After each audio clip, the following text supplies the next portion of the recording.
Iran Israel போர் காரணமாக மேற்காசிய நாடுகளுக்கு மார்ச் 13ஆம் தேதி வரை விமான சேவை ரத்து. பயணத்தை ரத்து செய்து பயணிகள் முழு பணத்தையும் திரும்ப பெற்றுக் கொள்ளலாம் என ஏர் இந்தியா நிறுவனம் அறிவிப்பு.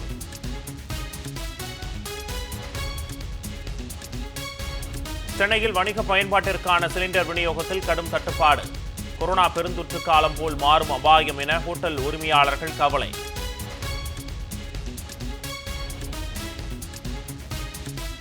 ஈரான் இஸ்ரேல் போரால் வணிக சிலிண்டருக்கு கடும் தட்டுப்பாடு.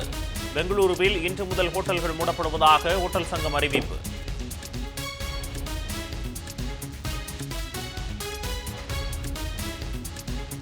ஹோட்டல்களுக்கு விநியோகிக்கப்படும் சிலிண்டர் நிறுத்தப்பட்ட உத்தரவை திரும்பப் பெற வேண்டும். பிரதமர் மோடிக்கு ஹோட்டல் உரிமையாளர்கள் வலியுறுத்தல்.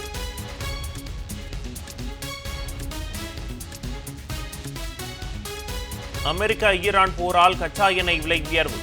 விலை உயர்வை கட்டுப்படுத்துவது தொடர்பாக G7 நாடுகள் இன்று ஆலோசனை.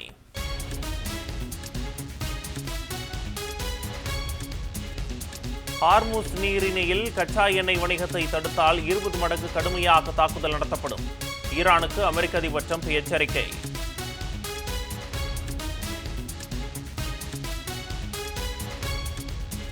கருப்பு சிவப்பு கூட்டம் இருக்கும் வரை தமிழ்நாட்டில் காவி கூட்டத்தை காலூன்ற விடமாட்டோம்.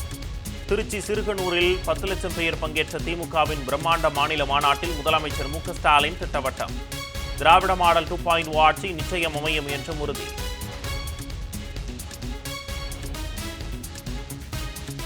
மகளிர் உரிமை தொகை, விடியல் பயணம் போன்ற திமுக அரசின் திட்டங்களை எந்த கட்சியாலும் நிறுத்த முடியாது.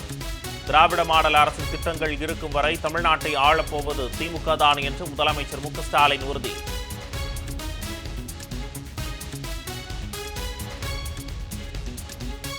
தலைமை தேர்தல் ஆணையர் ஞானேஷ்குமார் மீது பதவி நீக்க தீர்மானம் கொண்டுவர எதிர்க்கட்சிகள் திட்டம்.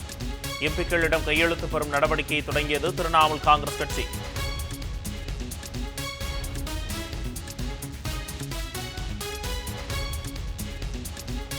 திருச்சி மாநாட்டில் முதலமைச்சர் ஆற்றிய எழுச்சி உரை தேர்தல் களத்தில் ஓய்வின்றி உழைப்பதற்கு உத்வேகம் அளிக்கிறது. பாசிஸ்டுகள் அடிமைகளை வீழ்த்தி திராவிட மாடல் 2.0 அமையும் என துணை முதலமைச்சர் உதயநிதி ஸ்டாலின் உறுதி.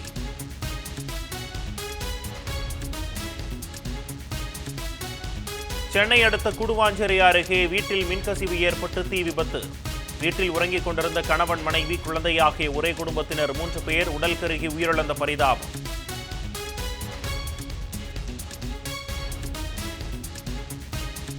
தமிழ்நாட்டில் 10ஆம் வகுப்பு பொதுத் தேர்வு நாளை தொடக்கம். 9 லட்சத்திற்கும் அதிகமானோர் தேர்வு எழுத உள்ளனர்.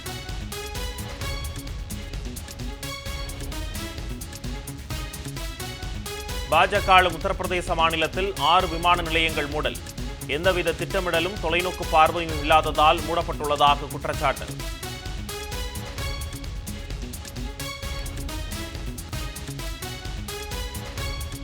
(2026) ஃபிஃபா உலகக்கோப்பை கால்பந்து தொடரின் முழு அட்டவணை வெளியீடு. ஜூன் 11 முதல் லீக் போட்டிகள் தொடக்கம்.